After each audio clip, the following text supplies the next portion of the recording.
Hello everyone, मैं doctor Tanuja कुमारी आप सभी का स्वागत अपने यूट्यूब चैनल में करती हूँ।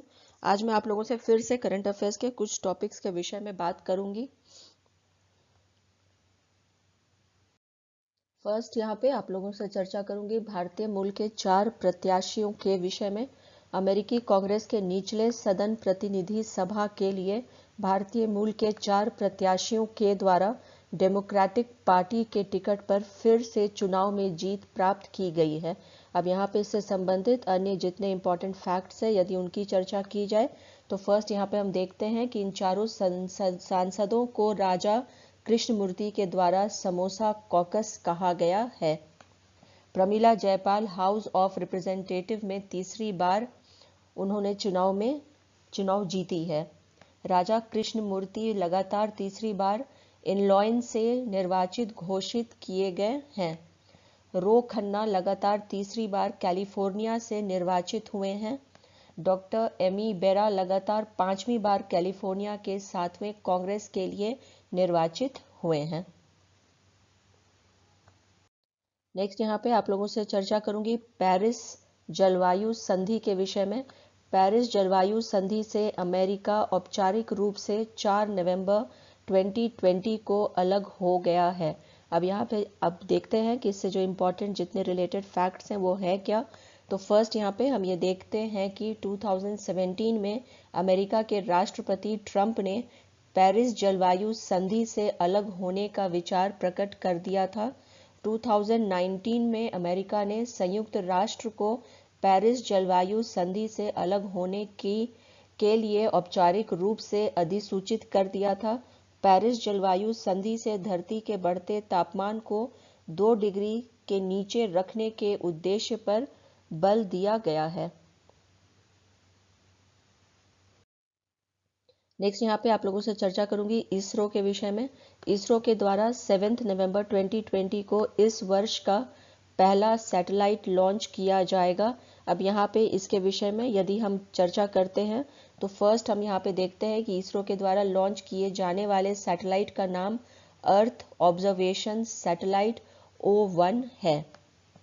इसरो के द्वारा इस सैटेलाइट को PSLV C49 रॉकेट से लॉन्च किया जाएगा। इसमें सिंथेटिक अपर्चर रडार है जिसके द्वारा किसी भी मौसम में किसी भी समय पृथ्वी पर नजर रखी जा सकती है।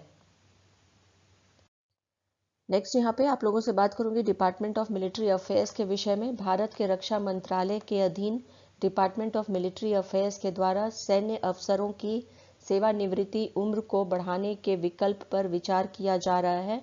अब यहाँ से संबंधित जितने भी इम्पोर्टेंट फैक्ट्स या तथ्य हैं यदि उसकी चर्चा की जाए तो फर्स्ट हम यहाँ पे ये देखते हैं कि इसका उद्देश्य जो है वो पेंशन मद में हो रहे खर्च को कम करना है। अभी रक्षा बजट का 28% पेंशन मद में खर्च हो रहा है। रक्षा मंत्रालय के डिपार्टमेंट ऑफ मिलिट्री अफेयर्स के प्रमुख जनरल विपिन रावत हैं। कर्नल, ब्रिगेडियर और मेजर जनरल की सेवानिवृत्ति उम्र क्रमशः 57, 58 और 59 वर्ष करने के विकल्प पर विचार किया जा रहा है। वर्तमान में कर्नल, ब्रिगेडियर और मेजर जनरल की सेवानिवृत्ति उम्र 54, 55 और 56 वर्ष है। नेक्स्ट आप लोगों से चर्चा करूंगी विश्व वाइल्ड लाइफ फंड के विषय में। विश्व वाइल्ड लाइफ फंड ने अपने नवीनतम सर्वे में स्पष्ट किया है कि आने वाले 30 वर्षों में विश्व के 100 शहरों में अत्यधिक गंभीर जल संकट उत्पन्न हो जाएगा। अब यहाँ पे इससे रिलेटेड जितना इंपॉर्टेंट फैक्ट्स है यदि हम उसकी चर्चा करते हैं तो फर्स्ट हम यहाँ पे ये देखते हैं कि 100 शहरों की सूची में मिस्र का शहर अलेक्जेंड्रिया शीर्ष पर है। 100 शहरों में भारत के शहर जयपुर और इंदौर भी शामिल हैं। इन 100 शहरों में जयपुर का स्थान 45th है। इन 100 शहरों में इंदौर का स्थान 75th है। 100 शहरों की लिस्ट के अतिरिक्त एक समानांतर लिस्ट बनाई गई है जिसमें कुछ दशकों के बाद पानी की समस्या गंभीर हो सकती है। इस समानांतर लिस्ट में भारत के 28 शहर शामिल हैं। नेक्स्ट यहाँ पे आप लोगों से बात करूंगी लुहरी हाइड्रो पावर प्रोजेक्ट के विषय में। भारत सरकार के द्वारा 210 मेगावाट के लुहरी हाइड्रो पावर प्रोजेक्ट को मंजूरी दे दी गई है। अब यहाँ पे हम एक एक करके इससे संबंधित जितने फैक्ट्स हैं उसकी हम चर्चा करेंगे। फर्स्ट हम यहाँ पे ये देखते हैं कि भारत सरकार के द्वारा इस हाइड्रो पावर प्रोजेक्ट के लिए 1810 करोड़ रुपये की मंजूरी दी गई है। यह हाइड्रो पावर प्रोजेक्ट सतलुज नदी पर बनाया जाएगा। इस प्रोजेक्ट को 5 साल 2 महीने में पूरा किया जाएगा। इस प्रोजेक्ट के द्वारा पर्यावरण में 6.1 लाख टन कार्बन डाइऑक्साइड की मात्रा कम होगी। इस हाइड्रो पावर प्रोजेक्ट के 775 करोड़ यूनिट बिजली प्राप्त होगी। हिमाचल प्रदेश को 1140 करोड़ रुपए की बिजली मुफ्त दी जाएगी। नेक्स्ट यहाँ पे आप लोगों से बात करूंगी वर्ल्ड रैंकिंग 2020 के विषय में। वैज्ञानिकों की रैंकिंग के संदर्भ में यूएस वर्ल्ड रैंकिंग 2020 में दूसरा स्थान प्राप्त करने वाले स्टैनफोर्ड यूनिवर्सिटी के वैज्ञानिकों द्वारा एक अध्ययन में भारत के प्रसिद्ध जैव प्रौद्योगिकी प्रोफेसर आर.सी. गुहार को विश्व के शीर्ष वैज्ञानिकों में सम्मिलित किया गया है। नेक्स्ट यहाँ पे आप लोगों से चर्चा करूंगी भारत और यूनाइटेड किंगडम के बीच में समझौते के विषय में। दवा और चिकित्सा उपकरणों से संबंधित सुरक्षा सूचनाओं के आदान प्रदान के लिए भारत और यूनाइटेड किंगडम के बीच में समझौता ज्ञापन पर हस्ताक्षर किया गया है।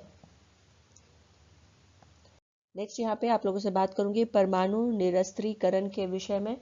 वैश्विक स्तर पर भारत के लिए एक महत्वपूर्ण उपलब्धि हुई है क्योंकि भारत द्वारा प्रायोजित परमाणु निरस्त्रीकरण पर प्रस्ताव संयुक्त राष्ट्र के द्वारा बनाया गया है।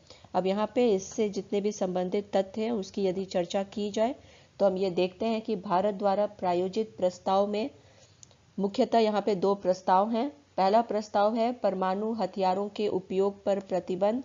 दूसरा प्रस्ताव है परमाणु खतरे को कम करना। भारत के द्वारा 1982 के बाद से परमाणु हथियारों पर प्रतिबंध के संदर्भ में कन्वर्सेशन में संकल्प लिया गया था।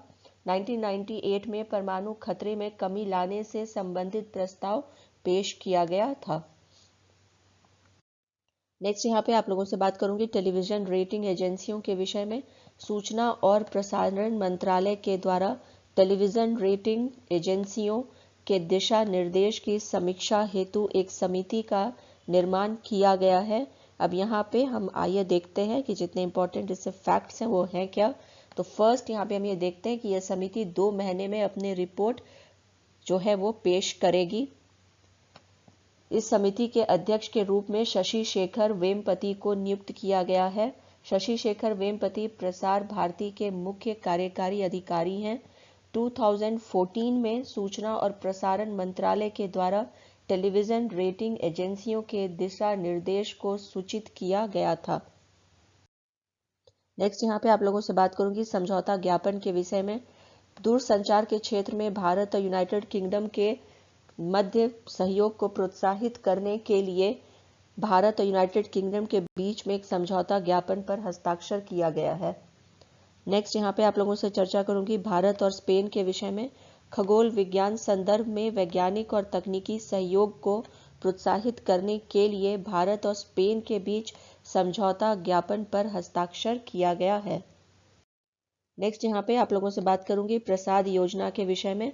भारत के केंद्रीय पर्यटन और संस्कृति राज्य मंत्री श्री प्रहलाद सिंह के द्वारा केरल में प्रसाद योजना के अंतर्गत पर्यटक सुविधा केंद्र को प्रारंभ किया गया है।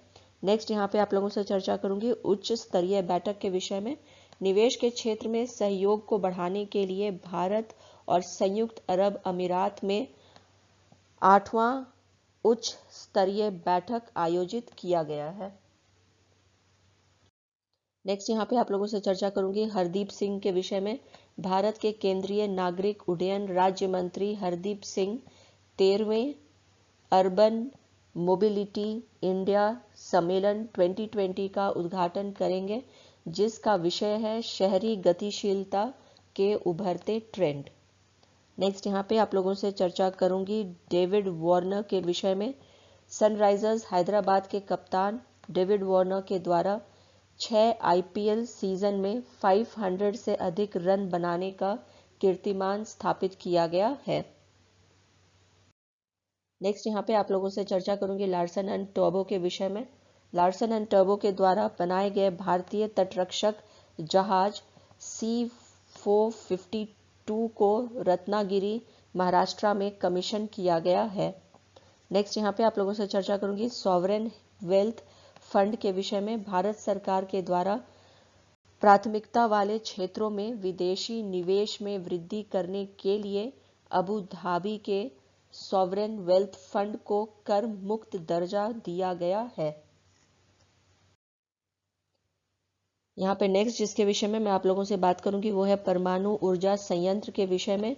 3 नवंबर 2020 को बेलारूस में पहले परमाणु ऊर्जा संयंत्र का संचालन प्रारंभ हो गया है।